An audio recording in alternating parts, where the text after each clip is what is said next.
کوئٹہ میں apex committee Balochistan کے اجلاس سے متعلق نگراں صوبائی وزیر اطلاعات جان اچکزئی کی پریس بریفنگ، جس میں صوبائی نگراں وزیر داخلہ میر زبیر جمالی بھی شریک تھے۔ وزیر اطلاعات نے کل کے اجلاس میں کرپشن کے خاتمے کے عزم کا اظہار کیا اور کہا کہ army chief general Syed Asim Munir نے کہا کہ کرپشن ہمارے ڈی این اے میں گھس چکی ہے اور یہ دہشت گردی سے بھی خطرناک ہے۔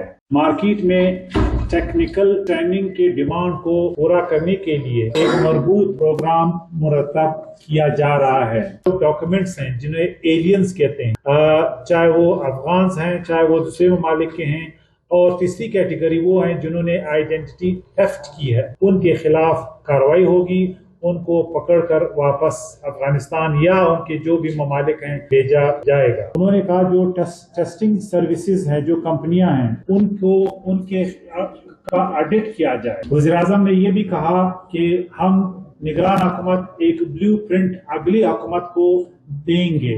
کمیٹی نے گوشت ملازمین، گوشت پروجیکٹس، گوشت سیلز کی تحقیقات کا بھی حکم دیا اور کہا کہ تمام ملازمین کو ڈیجیٹل ڈیٹا میں شامل کیا جائے۔ مدارس کے حوالے سے 250 مدارس اس وقت کام کر رہے ہیں، جبکہ 84 مدارس 84 کا انتظام افغان شہریوں کے پاس ہے، جن میں طلبہ کی تعداد 8500 ہے۔ ان مدارس کا بندوبست پاکستانیوں کو سونپا جائے گا۔ اسٹیٹ ایکٹرز کو کوئی رعایت نہیں دی جائے گی۔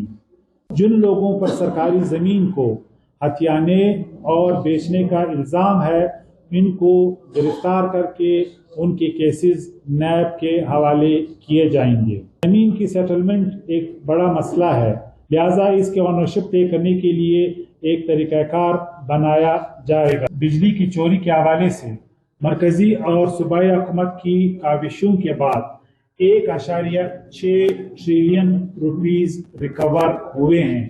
یہ سرکولر ڈیٹ میں کمی ہوئی ہے۔ دوسری جانب نگراں وزیر داخلہ کا کہنا تھا کہ ایپیکس کمیٹی کے اجلاس میں ضلع خضدار کے علاقے وڈ میں کشیدہ صورتحال کا بھی جائزہ لیا گیا ہے۔ موجودہ صورتحال سے قومی شاہراہ اور مقامی کاروبار متاثر ہیں۔ انہوں نے کہا وڈ مسئلے میں دونوں فریقین کو 4 دن کی مہلت دینے کا بھی فیصلہ کیا گیا ہے اور ان 4 روز میں فورسز اور سالتین بھی اپنا کردار ادا کریں گی۔ وش نیوز، کوئٹہ، بلوچستان۔